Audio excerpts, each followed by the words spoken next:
No, but what is happening in your life that you go, I think I need a gun? And then I also need to know the self-reflection of you.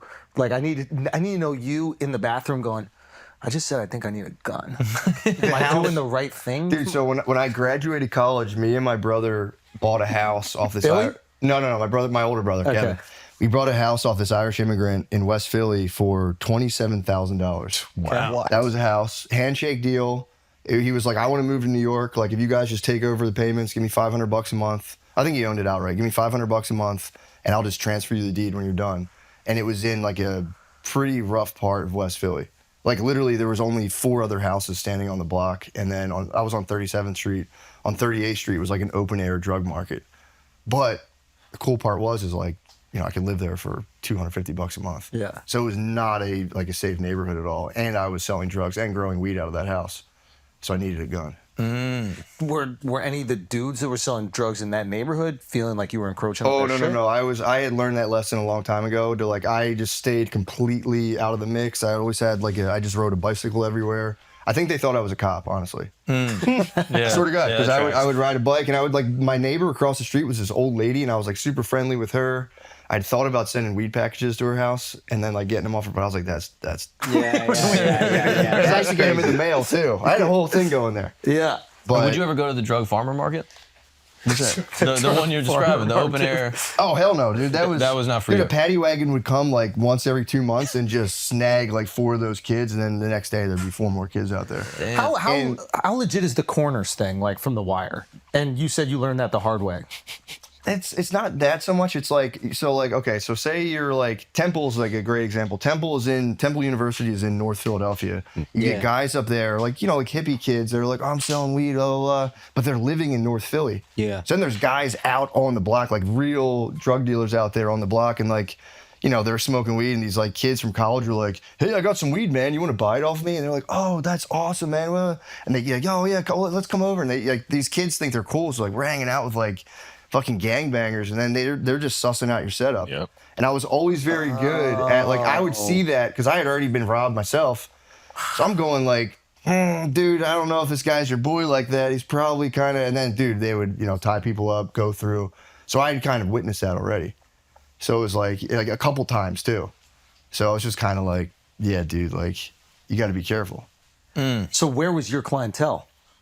It was like different colleges and different in the suburbs, but I was able to, like, I don't know. I had a couple connects that were like there was time, like when I did the pills and stuff big. I never did pills, but I was selling pills, and that was like, I'd go to like a bar in West Philly that was like, it was in the hood, but I was making people money, so they would, you know, They were cool. they were cool with me. Did you ever feel guilt?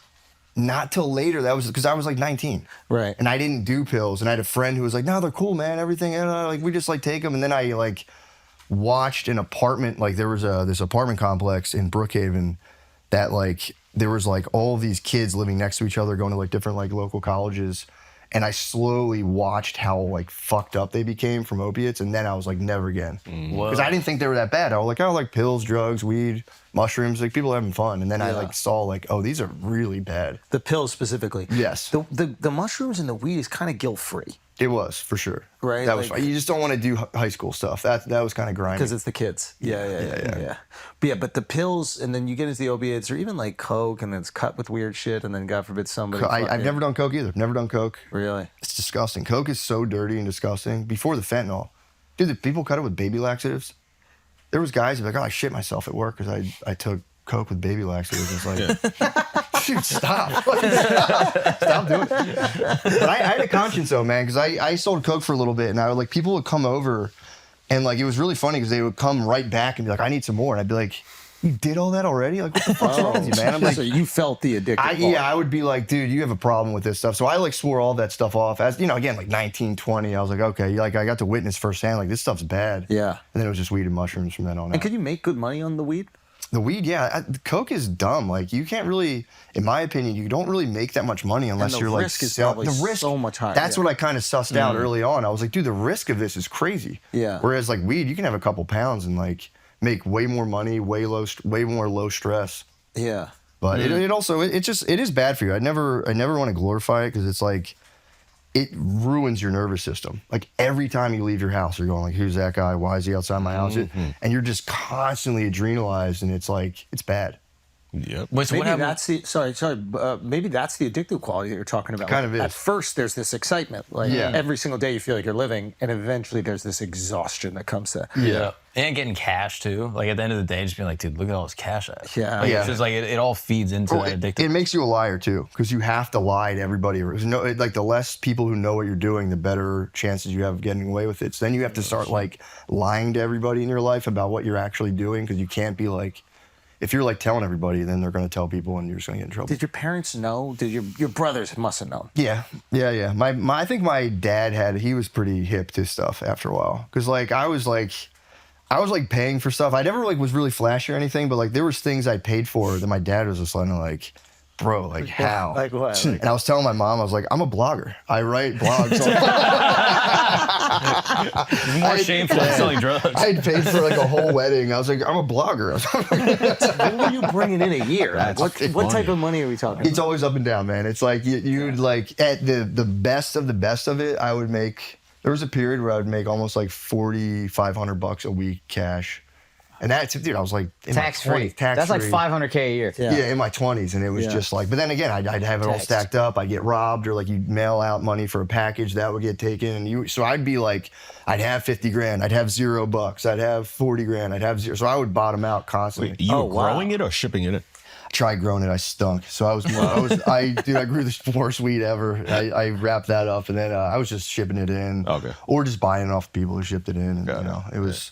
But yeah, at the height of it, I would. I think legally I can't get in trouble for this anymore. It's been so long ago. But at one point, there was a summer where like I would get shipments where I'd split them with somebody of like 60 pounds. Wow. Yeah. Wow.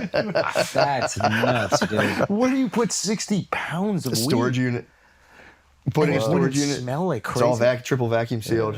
And it still could smell a little bit. There's a can of Ozium in the unit. If you went in to get anything, the policy was you'd kind of hit the Ozium.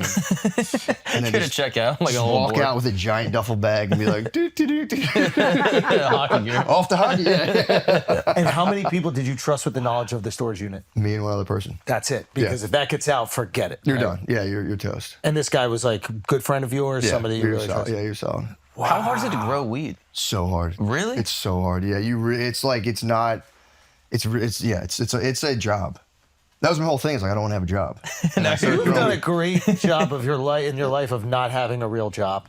Dude, it's my Like best you went from quality. drug dealing to making radio plays. But I always had jobs. But whenever like I hear you talk, or now I'm talking to you, I'm like, wow, this guy is so smart and qualified to have a job. Yeah, now. But you've managed I to couldn't do- not do it. But I had a million odd jobs though, because I would also, like things would, like you would know a guy close to you, they'd get in trouble, so then you'd have to like chill because you're like, I don't know what this guy's up to. Yeah. So there's so many times where I have to leave that world and jump into a job. Like what? Just any dog walking, construction. I was a private eye for like Those 2 aren't days. real jobs, dude. This is not real jobs. Dude, I was a PI for 2 Dude, days. I work so many jobs. I walk dogs. That's not a Dog walking's a I job. spied on people. What do you mean you were a PI for 2 days? Did you solve it? I didn't pay attention at all. I was supposed to sit outside a job, and like, dude, they gave me a grainy photo. And I had to just like How do you sit end there. up as a PI for 2 days? Who talks to you? What guy talks to you and goes, no, McCusker would be perfect for this. He just sit in the car, play his flute, and just watch this cheating wife take pictures. It was so boring. PI How do you was get so hired for boring. that? Yeah, who? I know somebody who does PI stuff, and he was like, "Yeah, you can work for me if you want." And I didn't, So you asked him, you were like, I'd like to do a I was little like, PI. I heard my cousin was doing it. I'm like, dude, I want to be a PI, and I just sat in a park. I thought it was gonna be like have like a spy watch recording a conversation. I was just sitting in a parking lot, and they were like, "We got to find this guy because we want to impound his car." And I was like, dude, this sucks.